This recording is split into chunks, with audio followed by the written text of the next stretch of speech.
ওং সর্বমঙ্গলমঙ্গলে শিবে সর্বার্থসাধিকে শরণ্যে ত্র্যম্বকে গৌরী নারায়ণী নমস্তুতে। সৃষ্টিস্থিতিবিনাশানাং শক্তিভূতে সনাতনী গুণাশ্রয় গুণময়ে নারায়ণী নমস্তুতে। জয় বড় মায়ের জয়, জয় মহাদেবী মহামায়ার জয়।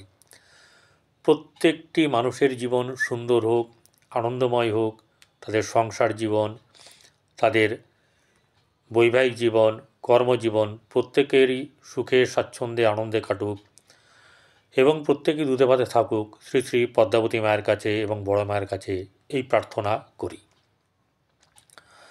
আজ থেকে আবার শুরু হচ্ছে যে ফেব্রুয়ারি মাসের রাশিফল। এই ফেব্রুয়ারি মাসের রাশিফলের 12টি রাশির কেমন যাবে, এক এক দিন এক একটি রাশি থাকবে। আজ মেষ রাশি দিয়ে শুরু করে নিই। আজ কন্যা রাশি থেকে শুরু করছি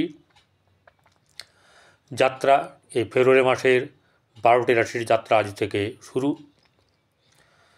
এই 28 দিন অর্থাৎ ফেব্রুয়ারি মাসের 1 থেকে 28 দিন কেমন যাবে। রাশিটি হচ্ছে গিয়ে কন্যা রাশি, কিন্তু তার আগে একটু এই নিয়েই কথা বলে নিই। ফেব্রুয়ারি মাস সে শুরু 1 তারিখ থেকে, সেটা হচ্ছে গিয়ে আপনার শনিবার দিনকে শুরু হচ্ছে। বাংলার 18ই মাঘ, শুক্লপক্ষের তৃতীয়া।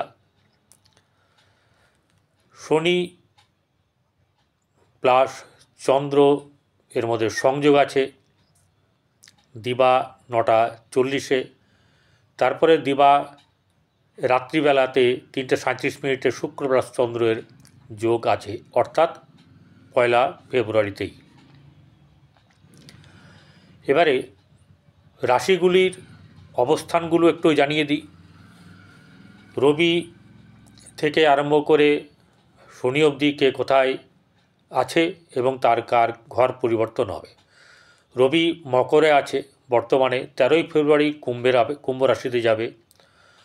চন্দ্র কুম্ভ রাশি থেকে পূর্ব ভাদ্রপদ নক্ষত্র থেকে যাত্রা শুরু করবে এবং ফেব্রুয়ারির 28 তারিখে অমাবস্যা তিথিতে কুম্ভ রাশির শতবিশা নক্ষত্রে এসে তার যাত্রা এই ফেব্রুয়ারি মাসের যাত্রা শেষ করবে। মঙ্গল মিথুনে আছে। 24শে ফেব্রুয়ারি মার্গী বা ডাইরেক্ট হচ্ছে সকাল 7:32 ডাইরেক্ট হয়ে যাবে, আর বক্রি থাকবে না। বুধ 11ই ফেব্রুয়ারি 12:55 মকর থেকে কুম্ভ রাশিতে যাবে। বৃহস্পতি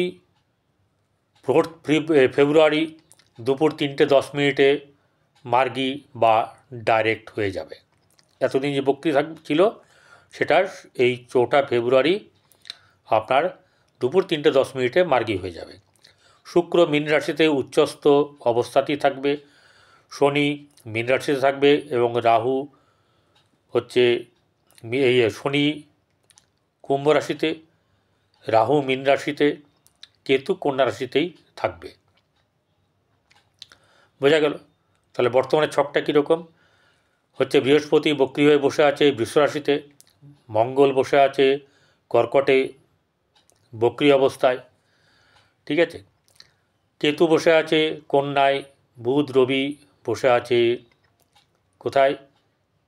সেটি হচ্ছে গিয়ে এই ফেব্রুয়ারি মাসের কথা বলা হচ্ছে, সেটা বসে আছে মকরে। শনি চন্দ্র একসঙ্গে বসে আছে, চন্দ্র পরে ঘর চেঞ্জ করবে এবং ঘর চেঞ্জ করে চলে যাবে মীন রাশিতে। সেটা হচ্ছে রাত্রিবেলা 8:59 মানে প্রায় 9টার সময় সে কুম্ভ রাশি থেকে মীন রাশিতে চলে যাবে। আর মীনে বসে আছে শুক্র এবং রাহু। যারা এই গোচর বিচার শুনছেন, আমি এখানে বলেই দিয়েছি, দেখতে পারবেন থাম্বনেলে, যে কন্যা রাশির গোচর ফল 2025 অর্থাৎ এই মাসের তাদের রাশিতে কাদের কেমন যাবে। সেই কেমন যাবে সেটাগুলো কি থাকবে? স্বাস্থ্য থাকবে, অর্থ থাকবে, গৃহ গাড়ি বাড়ি সম্পদ, প্রেম, সন্তান, ব্যবসা, বৈবাহিক জীবন, ভাগ্য, কর্ম, লাভ এইসব থাকবে। আমার ফোন নম্বর হচ্ছে 8906781462।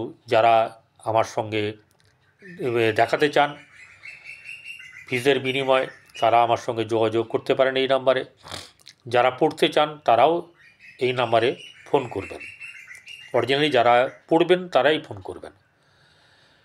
ভিডিওটি ভালো লাগলে সাবস্ক্রাইব করবেন, পাশে থাকা বেল আইকনে ক্লিক করে অল বটমে প্রেস করবেন, তাহলে আপনার সঙ্গে আমার আত্মিক যোগাযোগ হয়ে যাবে এই সোশ্যাল মিডিয়ার মাধ্যম দিয়ে। আর ভিডিওটি ভালো লাগলে লাইক করবেন, যদি ভালো না লাগে লাইক করবেন না। এবারে কন্যা রাশির কেমন যাবে। কন্যা রাশির স্বাস্থ্যের দিক থেকে এখানে কেতু বসে আছে, অপোজিটে রাহুর দৃষ্টি আছে, শুক্রেরও দৃষ্টি আছে এবং পরে চন্দ্রের দৃষ্টি থাকবে প্রথম দিনেই। চন্দ্র পরে আসবে, কিন্তু রাহু শুক্র থাকবে এখানে, দৃষ্টি দেবে কেতুকে, এবং বৃহস্পতিরও দৃষ্টি আছে এই ঘরে। তাহলে স্বাস্থ্যর দিক থেকে একটা মোটামুটি সাম্য অবস্থা বজায় থাকবে, খারাপ খুব একটা বেশি হবে না। কারণটা পরে আসছি। সেটি হচ্ছে যে কেন খারাপ যাবে না, কারণ ষষ্ঠপতি ষষ্ঠে বসে আছে, ঠিক আছে। ষষ্ঠপতি ষষ্ঠে বসে থাকলে সেই জায়গায় খারাপ হবে না। এবং ভাগ্যপতিও শুভ, ভাগ্যপতির দৃষ্টি এখানে আছে, সপ্তমপতি এবং ভাগ্যপতি দৃষ্টি এখানে আসে, এই রাশিতে পড়েছে। চলে আসব পরের রাশি ধনস্থান। ধনস্থান তার ধনের জায়গাটা বা অর্থের জায়গাটা কীরকম ধরনের হতে পারে। সেই রাশির অধিপতি শুক্র তুঙ্গভাবে বসে আছে সপ্তমে। তাহলে এখানে ব্যবসার দ্বারা আর্থিক দিক আপনার ভালো হবে, অর্থের দিক থেকে কোনো কমি হবে না, অর্থাৎ অর্থ আপনার ভালো থাকবে। শনি হচ্ছে ষষ্ঠের জায়গায় বসে আছে, পঞ্চমপতি এবং ষষ্ঠপতি ষষ্ঠে বসে আছে। ষষ্ঠ স্থান হচ্ছে গিয়ে প্রতিষ্ঠার জায়গা, তাই বলছে যে প্রতিষ্ঠা কিছু না কিছুভাবে পাবে, ব্যবসার দিকে হোক বা চাকরির দিকেও হোক। এবারে আমাদের ভাতৃভাব, সেটা হচ্ছে তৃতীয়পতি মঙ্গল। সেই মঙ্গল বসে আছে এই ঘরের থেকে দশমভাবে। তো দশমভাবে যদি বসে থাকে তাহলে এখানে কি হচ্ছে, আপনার মঙ্গল বক্রী যতদিন থাকবে ততদিন একটু খারাপ থাকবে, তারপরে কিন্তু আপনার এই গৃহে অর্থাৎ ভাই বোনদের সঙ্গে সম্পর্ক শুভ হওয়ার সম্ভাবনা থাকবে। একটা কথাই বলে দিই, কারোর জন্মকুণ্ডলী আমি বিচার করছি না, কারণ আপনাদের রাশি ছাড়াও আরও 8টি গ্রহ এক এক জায়গায় বসে আছে এবং সেই সঙ্গে মহাদশা অন্তর্দশা এক এক রকম চলছে। আমি শুধু গোচর বিচার করছি। চতুর্থ ভাব ইম্পর্ট্যান্ট একটা ঘর, অর্থাৎ এই ঘর থেকে মাতা, বন্ধু, সুখ, গাড়ি, বাড়ি এসব ব্যাপার বোঝায়, যেটা কিনা হচ্ছে বৃহস্পতির ঘর। সেই বৃহস্পতি বসে আছে কোথায়, সেই বৃহস্পতি বক্রী অবস্থায় বসে আছে, সে হচ্ছে গিয়ে ভাগ্যস্থানে। এই বৃহস্পতি তো হয়ে যাবে 4 ফেব্রুয়ারি ডাইরেক্ট হয়ে যাবে। তো 4 ফেব্রুয়ারি যদি ডাইরেক্ট হয়ে যায় তখন আপনার এর ফলটা কিন্তু একটু মিষ্টতা হতে শুরু করবে, অর্থাৎ গৃহভাব শুভ হবে। কিন্তু মঙ্গলের দৃষ্টি তো এখানে আছে, বৃহস্পতির ঘরে আজ দৃষ্টি পড়ে আছে, খারাপ কিন্তু হবে না, ঠিক আছে। তাহলে গৃহের জায়গাতে আপনাদের এই সব সুখগুলো আপনারা পাবেন। মায়ের থেকে আরম্ভ করে আপনার বন্ধু থেকে আরম্ভ করে এই সুখগুলো কিন্তু আপনারা পেতে পারেন বা পাওয়ার সম্ভাবনা থাকবে। পঞ্চম ভাব হচ্ছে গিয়ে পুত্র মানে সন্তান, প্রেম, শিক্ষা, তারপরে হচ্ছে গিয়ে আপনার প্রতিভা, এই জায়গাগুলো কিন্তু বৃদ্ধি পাবে, বেশ ভালো রকম বৃদ্ধি পাবে। প্রতিভা যাদের আছে তাদের এই সময়টাতে প্রতিভা বিকাশ হবে। সন্তানের ক্ষেত্রে সন্তানের দিক থেকে উন্নতি হবে। শিক্ষার ক্ষেত্রে যারা শিখছেন, পড়াশোনা করছেন, ঠিক আছে, বা কোনো কিছু শিখছেন, তাদের ক্ষেত্রেও কিন্তু বেশ ভালো রকম উন্নতি হবে এবং বুদ্ধি প্রখরতা এই সময় কিন্তু বৃদ্ধি পাবে। রবি বুধকে একসঙ্গে থাকলে বলা হয় বুধাদিত্য যোগ, কিন্তু এখানে বুধাদিত্য যোগের ওই ফল পাওয়া যায় না। বুধাদিত্য যোগ কেউ বলতেই পারেন, কিন্তু রবি বুধ থাকলে, একসঙ্গে থাকলে বুধাদিত্যের সেই ফল দিতে পারে না যেটা কি না আপনার মেষ, মিথুন, সিংহ এবং কন্যায় থাকলে, রবি বুধ একসঙ্গে থাকলে যে ফল দেয়, যে রবি বুধের ব্যাপারটা হয়। এবারে তাহলে পঞ্চম প্রতিভার জায়গায় বিকাশ পাবে, কিন্তু প্রেমের ক্ষেত্রে কিন্তু কোনো শ্রীবৃদ্ধি হবে না। প্রেমের ক্ষেত্রে এখানে শ্রীবৃদ্ধি হবে না। সন্তানের ক্ষেত্রে কিন্তু আপনারা সন্তানের থেকে লাভ পাবেন। সন্তানের উচ্চ শিক্ষা হতে পারে, সন্তানের থেকে ব্যাপারগুলো আপনাদের সব পজিটিভ যাবে। কিন্তু একটাই কথা বললাম, সন্তানের ছক আমি দেখিনি, আপনার ছকও আমি দেখিনি। এখান থেকে গোচরে যেটা বোঝা যাবে, যেটা জ্যোতিষমতে বেরোবে, সেটাই আমি আলোচনা করব। চলে আসবো পরের ঘর, অর্থাৎ ষষ্ঠ ভাব। ষষ্ঠ ভাবে শনি এবং চন্দ্র, যেই চন্দ্র থাকবে রাত্রিবেলায় 8:59 মানে 9টা অবধি, তার মানে এখানে সারাদিনই চন্দ্র শনি একসঙ্গে। মানে যাদের জন্ম হবে আজকে, অর্থাৎ 1 ফেব্রুয়ারি, তাদের শনি চন্দ্র অর্থাৎ রাত্রিবেলা 9টার মধ্যে হলেই তাদের শনি চন্দ্র যোগ একসঙ্গে 7:30 জন্ম বোঝাবে, একদম ডাইরেক্টলি একসঙ্গে কনজাংশনে বসে আছে। আর যদি 8:59 বা 9টার পরে হয়, 7:30 থাকবে, কিন্তু এতটা তেজের ব্যাপার থাকবে না। তখন কিন্তু দেখাবে 7:30 লেগেছে। আর এটা থাকলে 7:30 হচ্ছে মধ্যস্থলে, ঠিক আছে। যদি শনিচন্দ্র একসঙ্গে থাকে যেখানে, তখন যদি কারো জন্ম হয়, তাহলে এটা তার 2.5 বছর পেরিয়ে গিয়ে এই 2.5 বছর শেষ হতে চলছে। তাহলে আর কিছুদিন বাদে মার্চের পরে সে ওখানে যখন চলে যাবে, 2.5 বছর আর 2.5 বছর পাবে। 2.5 বছর আর ধরে নেওয়া যাক আর 2 মাস প্লাস মাইনাস এরকম। সপ্তম ভাব, ষষ্ঠ ভাব হচ্ছে ঋণের জায়গা। ঋণ আপনার হবে না, হতে দেবে না, এবং খারাপ জিনিস কখনো হওয়ার সম্ভাবনা ষষ্ঠ থেকে হবে না। যেহেতু ষষ্ঠপতি বসে আছে নিজের ঘরে, সেহেতু রোগ জ্বালাও আপনার ব্যাপারে নিয়ে কোনো চিন্তার অতটা ব্যাপার নেই। সপ্তম ভাব ব্যবসার জায়গা। ব্যবসা ক্ষেত্রে কিন্তু উন্নতি হবে, কারণ দ্বিতীয়পতি সে তুঙ্গ হয়ে বসে এবং সে ভাগ্যপতি সপ্তমভাবে বসে আছে।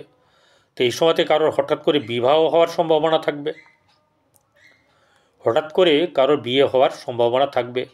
আবার অনেকের ক্ষেত্রে কিন্তু মানে বিবাহ বহির্ভূত ব্যাপারও ঘটার সম্ভাবনা থাকবে, ঠিক আছে, এই ফেব্রুয়ারি মাসে।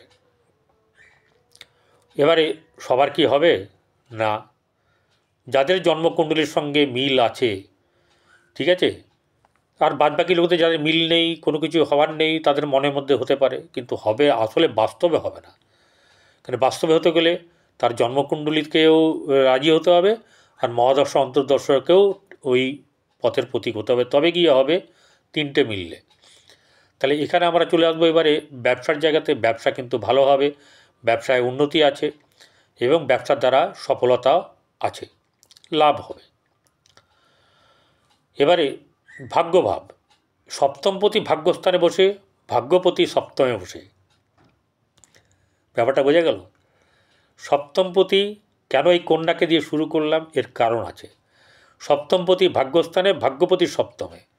এবারে ক্ষেত্র বিনিময় হচ্ছে কি, একই যদি জ্যোতিষমতে বলা হয়, যদি গ্রহতে মিল থাকে, তাহলে ক্ষেত্র বিনিময়ে কাজ আছে। কারণ আপনার ঘরে আমি থাকব, আপনি ব্যাঙ্গালোরে থাকেন, আমি ব্যাঙ্গালোরে ঘুরতে যাচ্ছি, আপনি আমাকে চাবিটা দিলেন, আমি ব্যাঙ্গালোরে জানেন ভালো করে যে আমি আপনার বাড়িতে গিয়ে আপনার বাড়ির তছনছ করব না, যেরকম আছে গুছিয়ে রাখবো। আবার আপনি আমার ঘরে এলেন, ঠিক আছে, সেই একই সময়ে, তাহলে আপনি আমার ঘরেও আমি জানি যে আপনি ভুল কাজ কিছু করবেন না, ঠিক থাকবে, বন্ধু আমরা মিত্র, তাহলে সেইভাবে কিন্তু ক্ষেত্র বিনিময় যোগটা কাজে লাগে। কিন্তু এখানে কী হচ্ছে, একজন দেবগুরু একজন দৈত্যগুরু, কারোর সঙ্গে মিল নেই, তাহলে ব্যাপারটা কিন্তু ওরকম হবে না। কিন্তু খারাপ হবে কি, মোটেও না। তাহলে ভাগ্যভাব ভালো এবং সপ্তমপতি ভাগ্যস্থানে, তার মানে হচ্ছে গিয়ে আপনার যারা বিয়ে করবেন তারা কিন্তু এই সময়তে এই গোচরের ক্ষেত্রে লাভবান হবেন। বোঝা গেল? গোচরের ক্ষেত্রে কিন্তু লাভবান হবেন। ভাগ্যভাব ভালো যাবে, পিতার সঙ্গে সম্পর্ক ভালো থাকবে, ধর্মভাব থাকবে ভালো, তীর্থযাত্রা, ভ্রমণ, বাইরে যাওয়া, ঠিক আছে, আউট অফ ওয়েস্ট বেঙ্গল, এটা হওয়ার সম্ভাবনা আছে। তো কারো কারো ক্ষেত্রে আবার বিদেশ হতে পারে, সেটা সবার হবে না, যোগ থাকতে হবে জন্মকুণ্ডলীর মধ্যে এবং এর মধ্যে একসঙ্গে। এবারে ঘটনা হচ্ছে যে দশম স্থান, কর্মস্থান, যেখান থেকে অর্থ রোজগার হবে। কর্মস্থানে বসে আছে মঙ্গল, কর্মপতি বসে আছে পঞ্চমে রবিকে নিয়ে। রবি হচ্ছে দ্বাদশপতি। তাহলে এখানে পঞ্চম জায়গায় মঙ্গল জাহাতক এখানে আপনার ছাড়বে, বক্রি ছাড়বে। সে বক্রি কত তারিখে ছাড়ছে? 24শে ফেব্রুয়ারি হচ্ছে গিয়ে বক্রি ছেড়ে সে ডাইরেক্ট হবে বা মার্গী হবে। সেই তারপর থেকে কিন্তু আপনার বেশ ভালো যাবে, মানে এখন ভালো যাওয়ার থেকে সেই সময়টার ক্ষেত্রে আপনার ভালো যাবে। অর্থাৎ কর্মক্ষেত্রে উন্নতি, কর্মের ভাব, কর্মর ব্যাপার নিয়ে আরও আপনার কি বলবো, ভালো জায়গা পাওয়া, ভালোভাবে ইন্টারভিউ দেওয়া, ভালো জায়গাতে কর্মসংস্থান হওয়া, এইসব ব্যাপারগুলো কিন্তু বাড়বে। এই ব্যাপারটা পরে বাড়বে, বৃহস্পতি যখন ওখানে চলে আসবে আপনার দশমভাবে, ঠিক আছে, সেই সময়তে কিন্তু বাড়বে। এবারে আপনার একাদশ ভাব, একাদশ ভাবের অধিপতি চন্দ্র, প্রথম দিনই চন্দ্র রাত্রিবেলায় 9টার সময় চলে যাবে ষষ্ঠ থেকে সপ্তমে। অর্থাৎ তাহলে তখন এখানে দেখা যাবে যে একাদশপতি ষষ্ঠভাবে বসে আছে, তারপরে হয়ে যাবে রাত্রিবেলা 9টার পরে একাদশপতি হচ্ছে সপ্তমে বসে। তাহলে সপ্তমের লাভ, তাই তো, আপনার সপ্তমের মাধ্যম দিয়ে লাভ হচ্ছে। তাহলে এক্ষেত্রে কিন্তু আপনি লাভবান হবেন, পরের দিনকে হবেন, যতক্ষণ এখানে চন্দ্র থাকবে সেরকমভাবে লাভবান আপনি হবেন। তাহলে এই জায়গাটা আপনার জন্যে কিন্তু খুব ভালো হলো। অর্থাৎ এখানে হচ্ছে আই ভাব, লিকুইড মানি, সেটা আপনার ক্ষেত্রে খুব ভালো হবে। তাহলে আমরা এখানে সমস্ত কিছু মার্চ মাস ফেব্রুয়ারি মাসের কন্যা রাশির সব কিছু জেনে নিলাম। এবার আফটার অল তাহলে আমরা কি পেলাম?